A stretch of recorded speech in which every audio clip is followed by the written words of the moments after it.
Hey guys, Zen here, and today I wanted to go over the 5 worst attacking operators in Rainbow Six Siege. Now, of course, this is all my opinion, and nothing here is set in stone or fact. So this is a special episode of this video because we're halfway through year 4 in Operation Phantom Sight, and we've yet to cover the worst operators in over a year. So let's dig in, guys. Firstly, there's some exciting news to share with you guys. Now, I love making these videos for you, and my friends over at Amino recently put me on to their new stories feature, which is a way to bring you guys more videos and even more content about Rainbow Six Siege. So we've partnered up to bring you guys new stories on the Amino app, and what I really like is that they're quick and easy to enjoy. So it's actually a really unique experience and another way to stay connected with the things you like and the communities you're a part of. Now, my latest story is about the state of Siege in year 4 and how it's one of the most important years in the game's history. So if you're interested, you can click the link in the description or pinned comment, or search for Amino apps and download Amino. Once you're in the app, you can find my stories by searching for Zen Pharaoh, and make sure to follow me and click the bell icon to know when I'm posting new content. Of course, every time you guys watch my new videos on Amino, you're supporting me and everything we do here. Guys, Amino stories are an easy and free way to enjoy more content, linked below. But now we can start this list off at the number 5 spot with Blackbeard. So Blackbeard is a 2-speed, 2-armor operator that brings the mounted rifle shield gadget to the attacking side. Now, it isn't all bad for this operator. In fact, Blackbeard has one of the most simple to use gadgets in the game. With just one click, you equip the shield to his primary and you're just instantly better. And to be honest, it isn't really his loadout that lands him on this list. As a whole package, Blackbeard really isn't that bad of an operator, and there's situations where he's definitely powerful, but you're always making a trade-off when you pick this operator, or having to deal with his shortcomings, which, as I've said in the past, really just amounts to being cumbersome. While the shield is equipped, everything about his movements is slowed down because technically he's given the shield operator speed debuff, which, for those of you who don't know, makes all shield operators actually slower than their base speed stat. Now, this isn't the end of the world for the quote-unquote actual shield operators like Monty, for instance, because they have an indestructible shield that can't be busted mid-gunfight, and as one of those operators, it gives you confidence, so you can always rely on your shield to pick up that slack. With Blackbeard, though, he just feels heavy, and his loadouts don't really back him up in the ways he needs them to. This isn't the operator that's made to stealthily roam around the map and pick off unaware defenders. Blackbeard challenges the gunfight, knowing he has the advantage with the rifle shield, and bets on tight angles on windows to secure the kill. To me, that's the ideal way to play Blackbeard, and really the only time to pick him. Now, both the SR-25 DMR and the MK-17 assault rifles are solid weapons, but with Blackbeard specifically, you will find that you get outgunned a lot by the defender's submachine guns. Neither of these weapons have the fire rate to compete with the shred-style weapons of Mira and Alibi, for example, so if the shield doesn't save you, or you end up in close quarter situations, you just don't have many options to keep you on your feet. Now, recently Blackbeard was actually buffed, where he's not as slow as he used to be,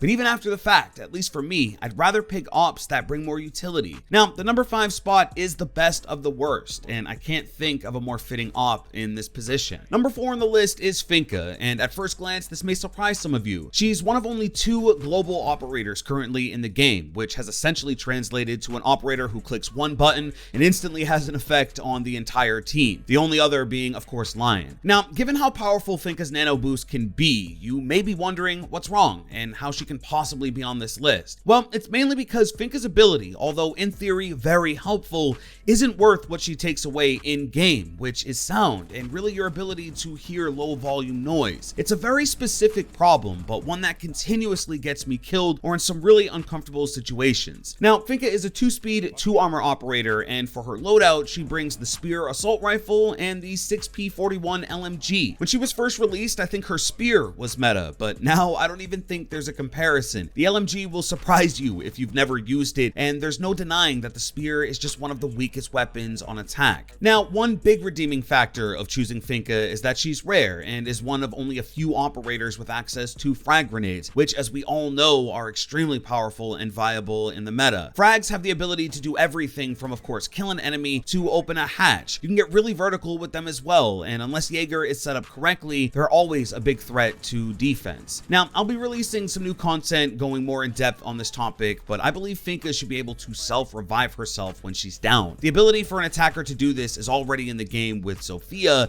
and so I think it'd be a nice buff, and also just makes a ton of sense for this operator. As far as the nano boost itself, it does help you and your teammates, but ultimately it is temporary health, and I can't think think of a single instance in my play sessions where it's actually saved my life. So I do think because of the trade-off with the sound, it just isn't worth it. Moving on to number 3, the middle of the road here, we have Glaz. He's a 2-speed 2-armor operator with access to the OTS marksman's rifle equipped with a flip sight. So Glaz was recently destroyed.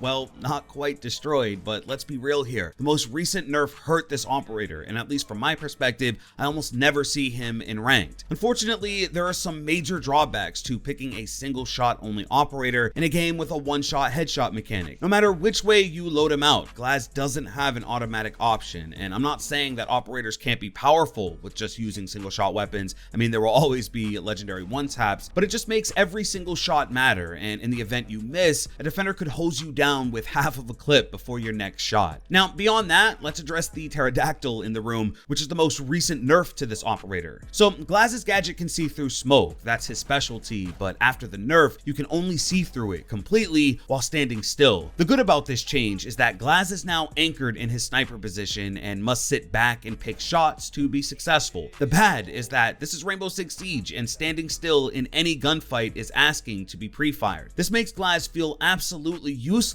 now when paired with smoke because he has to leave himself vulnerable to see through it. Now, the reason he isn't higher on this list is because there's no denying the strength of being able to see through smoke, even a little bit. It literally puts every other operator who can't see through it at a major disadvantage and basically helpless against those who can. And so we also see this balance issue with Warden on defense. I think Ubisoft saw how challenging it was to deal with Glaz in his most recent state and didn't want that balance to be a problem moving forward. So naturally, Warden must sit still to see through smoke as well. Now, Glaz isn't a bad operator. There's just literally never a time to use him in his current state, and unless you're just in love with the OTS or get really crafty with your angles and smoke, your rank is on the line, and I'd advise you to choose wisely. Now, there was a lot to say there, but number 2 is Ying. To be honest with you guys, I really don't like the fact that Ying is this high on this list because in a very, very specific situation, she's amazing. But today, she's here, and it's because Ying deserves more. So Ying is a 2-speed 2-armor operator that brings the Candela gadget. The gadget itself is powerful. Being able to flash a fairly large area in basically every direction makes actually getting flashed almost unavoidable. But where she's at in today's meta can be summed up in one word, and as cringy as it may be,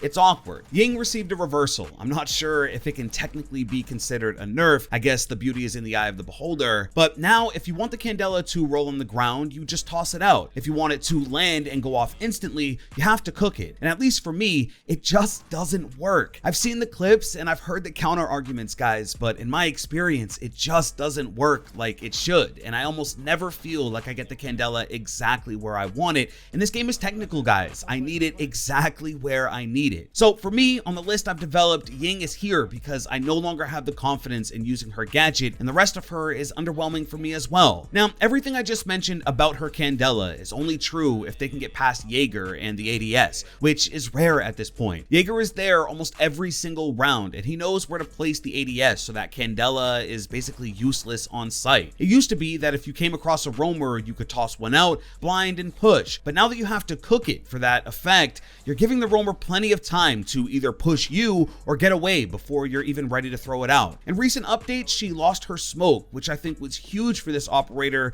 even though looking back it was a strong mechanic, but here and now I'd say she could use them and maybe remove them from Jackal to bring some of his utility down because it's clear the community doesn't want him involved since pick and ban. Now guys, my heart is genuinely broken because I used to love Ying and she's one of those satisfying operators where when it works, it just works so good. But like I said, now it's just awkward. And what a word that is, awkward. Now, let us include everyone and mention that in Pro League, Ying is picked often. She's considered a finishing operator and one specially designed to get the plant down. But I'll always stand on the side of the fence that Pro League is just that. It's in a league of its own, and even though Ranked is following that roadmap, Ranked will never be Pro League, even at a diamond level. So personally, I think Ying could use some love, but more importantly, I want to hear from you Ying mains. Is the Candela mechanic now better with the reversal, or should Ubisoft revert it? Let us know down below. Finally, we're here at the number 1 spot, the operator I consider to be the worst in the game currently.